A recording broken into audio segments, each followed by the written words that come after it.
Duhai yang ingin punya banyak pahala, yang ingin cepat masuk surga, ini saya turunkan amalan yang dengan ini banyak peluang Anda untuk mendapatkan bekal-bekal ke surga. Kalau Anda diminta oleh Allah dengan satu kewajiban, jangan mengeluh. Karena sesungguhnya kewajiban diturunkan bukan ingin membuat kita lelah dalam menunaikannya, tapi ingin mempercepat cita-cita yang kita harapkan. Jadi kalau Anda sedang malas-malas, maaf ya, sholat dipanggil agak malas, dekat puasa agak perasaan belum siap. Pahami lewat pemahaman seperti ini. Ini Allah turunkan pada saya supaya saya meraih surga saya, bukan ingin mempersulit keadaan hidup saya. Salat ada ketentuannya? Ada syaratnya? Ada. Haji ada ketentuannya? Ada syaratnya? Ada. Nikah ada ketentuannya? Ada syaratnya? Ada. Syarat dan ketentuan berlaku. Taib, kita mulai bagian pertama. Kita agak cepat karena kita hanya punya waktu untuk bagian pertama ini. Kita mulai sampai dengan menjelang Isya insyaAllah. Taib, bismillahirrahmanirrahim. Saya turunkan teorinya sebentar sebelum ke kitab. Ikhwas kalian, saudara-saudariku, penting diketahui bahwa setiap hal yang terkait dengan ibadah, kaidah sederhananya, mesti memiliki dasar yang disebut dengan dalil. Kaidah ibadah. Jadi sepanjang sesuatu disebut dengan ibadah, ditunaikan untuk mengharap ridha Allah Subhanahu wa taala, memiliki ketentuan dan cara tertentu, maka patokan utama dia mesti punya dalil, mesti punya dasar, disebut dengan dalil namanya. Paham? Dan ketika Allah Subhanahu wa taala memerintahkan Nabi untuk mengerjakan apapun dalam bentuk ibadah, itu selalu diawali dengan dasar yang diturunkan. Muhammad, kerjakan ini. Tiba saatnya lakukan ini. Hei orang beriman, kerjakan ini. Hei orang beriman, tinggalkan ini. Nah, ulama sepakat ketika turun ketentuan itu, maka berlaku hukum ibadah yang dimaksudkan. Dengan 5 hukum utama. Nanti ada wajib, ada sunnah, ada mubah sebelumnya, ada makruh, ada haram. Semua ini dikemas dalam bentuk dalil bila terkait dengan persoalan ibadah. Jadi sederhana, kalau Anda ingin mengerjakan sesuatu sifatnya ibadah, cek dalilnya ada enggak? Paham ya? Baik, jika ada dalil, kerjakan. Tidak ada dalil, gak usah terlampau kreatif. Ya, jangan menyusahkan diri sendiri. Allah memberikan batasan itu supaya hidup kita mudah. Cukup kerjakan ini, aktualisasikan nilainya dalam kehidupan, jangan membuat repot diri sendiri. Jika ada, kerjakan. Tidak ada, cukupkan sampai di situ. Dan nanti jenis dalil jangan disimpulkan terbatas. Ada dari Quran dan Sunnah sebagai yang utama. Ada nanti ijma' dari para ulama. Ada qiyas nanti dan ada turunan-turunan yang lainnya. Begitu turunannya ada, maka ada kemudahan bagi kita untuk mengerjakannya. Paham sampai sini? Baik. Jadi urusan agama, ibadah, patokannya apa? Dalil. Baik. Malam ini insya Allah ada tahajud? Ada. Dalilnya mana? Quran surah ke-17 ayat 79. Hadis riwayat Al-Bukhari nomor hadis 2008. Besok sebelum subuh ada salat 2 rakaat? Ada. Dalilnya mana? Hadis riwayat Muslim nomor hadis 724. Besok ada peluang menunaikan rawatib? Ada. Berapa rakaat? 12 rakaat. Dalilnya mana? At-Tirmidzi nomor hadis 414. Jadi begitu ada turunan dalil, ada kebolehan bagi kita mengerjakannya. Paham? Baik. Ba'da salat subuh, teman-teman sekalian, ada nggak salat 2 rakaat? Tidak ada. Dalilnya mana? Nggak perlu pakai dalil, memang nggak ada dalil. Jelas ya? Ketika dalilnya tidak ada, maka tidak berlaku kewajibannya. Ingat, yang dicari dalam ibadah bukan larangan, tapi perintah. Kalau larangan, Anda nggak akan temukan larangannya. Baik, salat subuh berapa rakaat? 2. Boleh 3? Kan nggak ada larangannya. Silakan temukan di Quran dan hadis. Nggak ada larangan salat subuh 3 rakaat. Anda cari sampai kiamat kurang 2 hari, nggak akan ditemukan. Baik. Kenapa? Karena dasar bahasanya bukan larangan, tapi perintahnya, ini poinnya. Jelas ya? Nah, sebaliknya terkait dengan urusan dunia yang tidak terkait dengan ibadah dalam pengertian ritual, maka yang dicari larangannya. Ingat, bukan dalilnya, larangannya. Jika hal itu tidak terkait dengan ibadah dalam konteks ritual, maka yang dicari larangan bukan perintahnya. Jangan dibalik. Ya, Anda setelah ini haus, kemudian datang ke Ihsan Mart, tiba-tiba ingin beli OIC. Begitu mau beli, Mas, OIC 1, dalilnya mana ayo? Nggak akan ketemu. Ya, Anda pulang dari sini beli somai, dalilnya mana? Capek, ya. Maka yang seperti ini dicari larangannya. Sepanjang bukan yang haram, Anda boleh kerjakan. Nah, sekarang ada pembahasan tentang puasa. Puasa itu ibadah bukan? ibadah karena dia masuk pada kategori ibadah terkait hubungan kita juga dengan Allah Subhanahu wa taala, maka dia mesti punya dasar atau dalil yang mengharuskan ini kemudian ditunaikan sesuai dengan ketentuan-ketentuannya. Apa dalil yang menunjuk pada kewajiban puasa ini? Maksud saya kalau nanti Anda ditanya, kita bisa paham ini rupanya yang menjadikan kita itu mesti menunaikan ibadah yang dimaksudkan. Masih ingat tadi?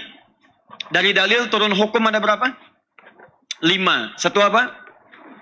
Gini. Kalau ingin cepat memahami hukum, tarik garis begini.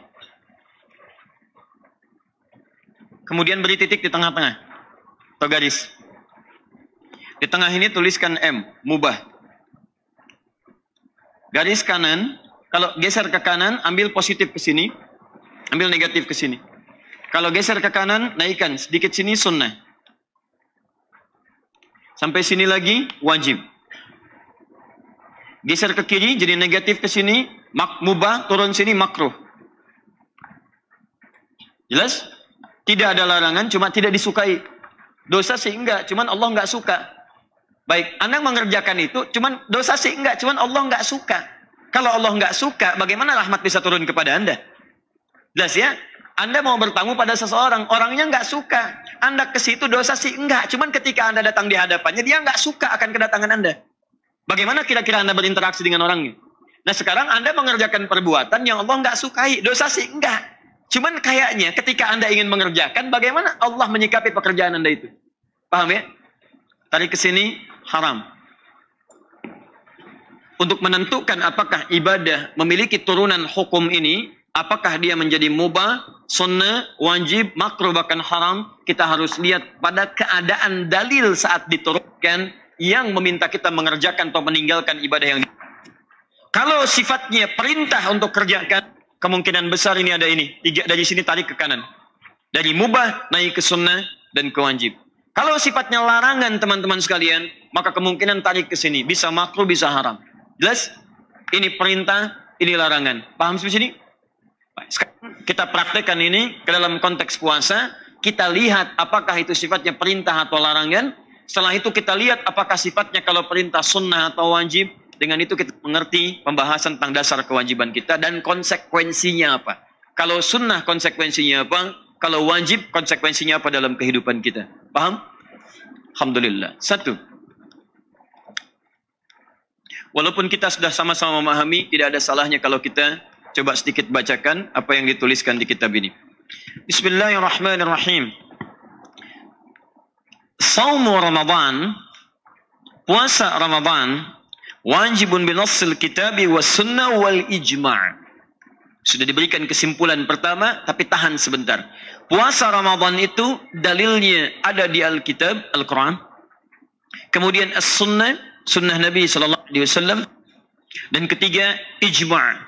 Kesepakatan para ulama dalam satu hukum tertentu yang tidak bisa dibantah buat aspek-aspek yang lainnya. Kita lihat pertama, dalilnya dari Al-Quran, surah kedua Al-Baqarah, ayat 183. Quran surah kedua ayat 183. Perhatikan redaksinya.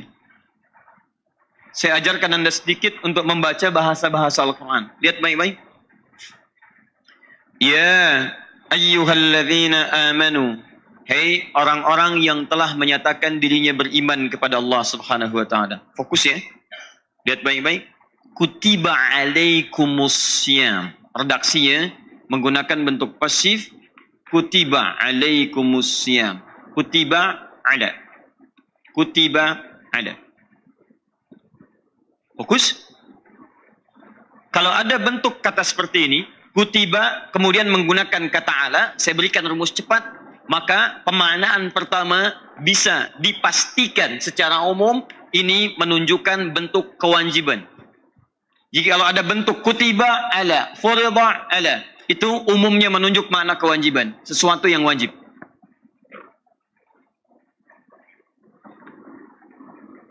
Sudah? Baik. Jika saya ulang, ada ayat Al-Quran atau hadis Nabi SAW, ketika disampaikan menggunakan kata farada, menggunakan kata kataba atau kutiba, itu secara umum, maka kaidahnya umumnya menunjukkan makna wajib. Jelas? Saya ulang, umumnya menunjukkan makna apa? Wajib. Jadi ketika Allah menyampaikan ya ayyuhalladzina amanu kutiba ala, begitu menggunakan kata kutiba ala, ada kata kutiba ala, setiap kata yang diawali dengan kata kutiba, bila dia berbentuk perintah, maka menunjukkan makna kewajiban, sesuatu yang wajib. Paham sampai sini? Baik. Jadi kalau kalimatnya menggunakan kata kutiba ala, hukumnya apa? Wajib. Karena petunjuknya menunjukkan makna wajib, maka tarik hukumnya dengan turunnya ayat ini, hukumnya puasa memiliki hukum wajib berdasarkan turunnya ayat ini menggunakan redaksi kutiba ala. Paham sampai sini? Baik. 1. Ya ayyuhalladzina amanu kutiba alaikumussyam. Hai orang-orang yang beriman, langsung terjemahannya disebutkan diwajibkan atas kalian menunaikan puasa. Dari mana datangnya kalimat diwajibkan atas kalian? Karena setiap bentuk kata kutiba maknanya wajib. Karena itu langsung dipahami, karena maknanya wajib, maka hukumnya pun langsung disimpulkan. Hukum puasa saat ayat ini turun bukan menunjuk pada puasa sunnah, bukan puasa Senin, bukan puasa Kamis, bukan puasa Daud, bukan puasa Ayyamul Bid, tapi puasa khusus yang memiliki hukum wajib. Paham? Puasa Senin hukumnya apa? Puasa Kamis hukumnya apa? Sunnah. Puasa Daud hukumnya apa? Silakan cek hadis-hadisnya. Kalau Anda kemudian mendapati hadisnya, Anda tidak akan temukan kalimat kutiba melekat di sana dengan menunjuk penegasan makna kewajiban. Jadi saya ingin sampaikan pada Anda, ketika ayat ini turun menggunakan kata kutiba, yang dimaksud bukan puasa-puasa yang sunnah, tapi yang dimaksud puasa berhukum wajib. Paham? Baik, konsekuensinya wajib. Bila dikerjakan, dapat apa? Pahala. Ini kaidah fikihnya. Bila dikerjakan, dia mendapat pahala. Bila sengaja ditinggalkan, mendapat apa? Dosa. Ringan sekali, dosa. Masya Allah. Tahan sampai sini. Dikerjakan dapat apa? Pahala. Ditinggalkan dapat apa? Dosa. Baik, saya ambil contoh yang lain. Setiap ada turunan kata kutiba, kataba, kitab, ini menunjukkan sesuatu yang apa? Wajib. Buka Quran surah keempat ayat 103. Paling kanan pertengahan. فَإِذَا قَضَيْتُمُ الصَّلَاةَ فَاذْكُرُوا اللَّهَ قِيَامًا وَقُعُودًا وَعَلَى جُنُوبِكُمْ فَإِذَا اطْمَأْنَنْتُمْ فَأَقِيمُوا الصَّلَاةَ إِنَّ الصَّلَاةَ كَانَتْ عَلَى الْمُؤْمِنِينَ كِتَابًا مَوْقُوتًا. Kewajiban yang telah ditetapkan waktunya. Begitu ayat ini menggunakan kata kitab, turunan dari kata kutiba, kataba, ini menunjukkan yang dimaksud solat wajib. Jelas? Solat ketika turun kalimatnya menggunakan turunan kata kataba, kutiba, kitab, hukumnya wajib. Jadi kalau solat wajib, berapa waktunya? 5 waktu, subuh, zuhur, asar, maghrib, isya. Jadi konsekuensinya sama dengan yang ini. Dikerjakan dapat pahala, ada yang meninggalkan dapat apa? Dosa. Kalau pahala, tempat muaranya apa namanya? Surga. Baik. Kalau dosa, muaranya apa namanya? Neraka. Kalau bicara surga neraka bukan di dunia, bicaranya akhirat, saat pulang ke akhirat. Ini bekal yang dibawa. Jadi seakan-akan Allah ingin memberikan gambaran kepada kita. Duhai yang ingin punya banyak pahala, yang ingin cepat masuk surga, ini saya turunkan amalan yang dengan ini banyak peluang Anda untuk mendapatkan bekal-bekal ke surga. Tapi kalau nggak mau, silahkan aja. Kalau memang Anda sudah pengen ngapling tempat di neraka. Paham? Baik, itu cara memahami singkatnya. Jadi ketika Allah menurunkan perintah puasa, ingat, hakikatnya Allah bukan ingin memberikan beban kepada kita, tapi ingin mewujudkan harapan orang-orang yang mencita-cita masuk surga. Jelas ya? Keren. Bagian pertama kita dapatkan. Sekarang,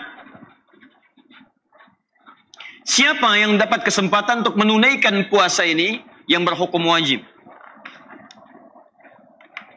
Ya ayyuhalladzina amanu, duhai para pemilik iman. Pemilik imannya menggunakan kata alladzina, alladzina disebutkan sebanyak 1080 kali dalam Al-Quran. Secara singkat, jika kalimatnya menggunakan kata alladzina, huruf sambung menunjuk pada subjek bahkan objek, ini dalam bahasa Arab secara singkat menunjuk makna luas tanpa batas. Kalau dalam konteks ibadah, sepanjang dia sudah memasuki masa baligh.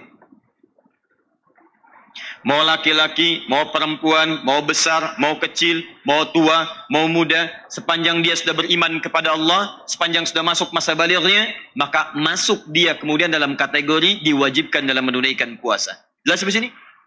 Baik. Lihat cara memahaminya. Apa hukum puasa?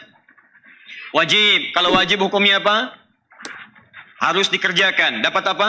Pahala. Untuk mendapat pahala muaranya apa?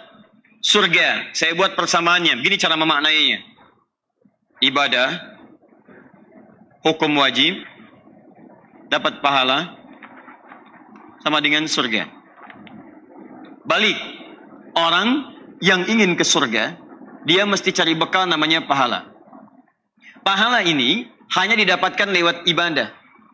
Ketika Allah mewajibkan ibadah, sesungguhnya bukan ingin membuat kita susah, tapi supaya kita mendapatkan bekal untuk ke surga.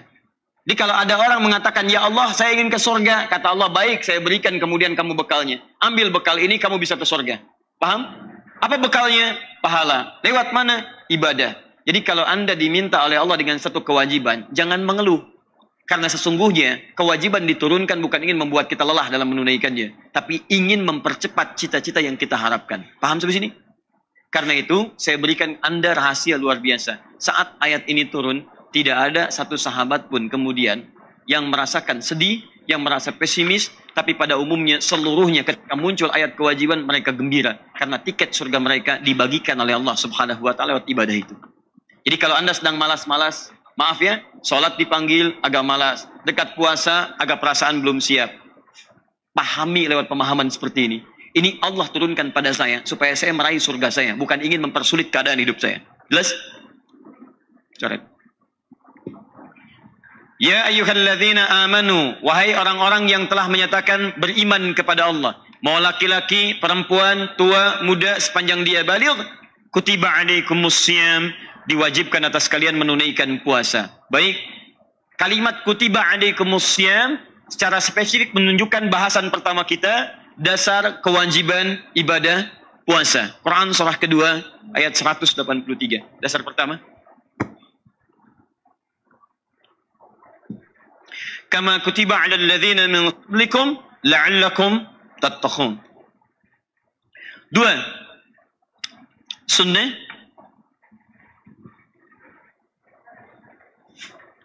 Sudah? Hadis riwayat Muslim.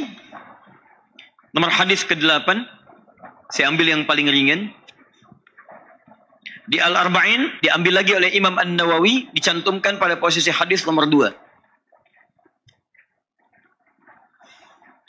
Ketika malaikat bertanya pada Nabi SAW, Mal Islam, apa pokok-pokok keislaman? Dasar-dasar keislaman, hal yang wajib dalam Islam. Maka Nabi jawab 5 persoalan pada saat itu. Perhatikan pokoknya. 1. Antashhada an la ilaha illallah wa anna Muhammadar Rasulullah. Engkau bersyahadat, mengakui hanya Allah Subhanahu wa Ta'ala Tuhan yang layak disembah, dan cara menyembahnya lewat tuntunan Muhammad utusan Allah sallallahu alaihi wasallam. Paham? Baik. Muhammad sallallahu alaihi wasallam diutus oleh Allah mengajarkan pada kita bagaimana cara menyembah Allah Subhanahu wa Ta'ala. Jelas sampai sini? Tayyib. 2. Wa tuqimas salat. Jadi kalau ada orang kemudian mau masuk Islam, dia sholat tapi tidak syahadat, tidak sah keislamannya. Syahadat dulu. Kalau ada orang sudah bersyahadat, tapi dia tidak mau sholat, ada yang tidak sempurna dalam keislamannya. Jelas? 3. Wa tu'tiyaz zakah. Anda mengeluarkan zakat. Saat Anda memiliki harta, masuk dalam kategori wajib zakat, keluarkan zakatnya. 3. 4. Wa tasuma Ramadan. Dan Anda tunaikan puasa Ramadan. 5. Wa tahujjal baita in istata'ta ilaihi sabila. Yang kelima, menunaikan ibadah haji jika engkau telah menyiapkan kemampuan dalam mewujudkannya. Dalam hadis ini Nabi menempatkan puasa pada urutan yang keempat. Ketika ditanya oleh malaikat Jibril, jawaban Nabi sallallahu alaihi wasallam tentang kewajiban dalam Islam, Nabi menjawab puasa, urutan nomor 4. Lihat, ayatnya menyebutkan wajib. Hadisnya menunjukkan wajib. Jika ayat dan hadis sudah bicara wajib, maka mustahil ada manusia biasa yang bukan Rasul, yang bukan Tuhan, keluar dari hukum ketetapan yang dimaksudkan. Maka semua ulama sepakat, karena ayatnya menyampaikan wajib, hadis yang mengatakan wajib, maka semua tidak ada perbedaan pendapat dari kalangan ulama, hukum puasa berdasar dua sumber dalil ini, hukumnya wajib. Kesepakatan para ulama tanpa perbedaan pendapat di dalamnya, itu disebut dengan ijma' namanya. Baik.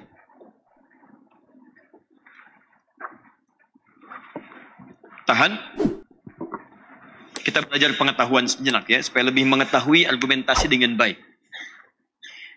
Jika satu kewajiban, satu perintah jelas dari Qur'annya, jelas dari hadisnya, dan ada ijma' di dalamnya, perhatikan baik-baik, maka kaidahnya ibadah yang diturunkan ini tidak main-main dan ada sesuatu yang sangat istimewa di dalamnya. Saya ulang, jika ayatnya sudah jelas, hadisnya jelas menunjukkan hukum, dan ulama tidak ada perbedaan pendapat di dalam menetapkan hukumnya sesuai dengan dua dasar tadi, maka ini menunjukkan ibadahnya sangat penting dan ada sesuatu yang sangat istimewa di dalamnya. Paham sini? Nah, sekarang pertanyaannya, apa keistimewaan ibadah ini sampai-sampai ayatnya tidak ada yang samar mengatakan wajib, hadis yang mengatakan wajib, dan tidak ada satupun ulama yang berbeda pendapat untuk menetapkan kewajibannya?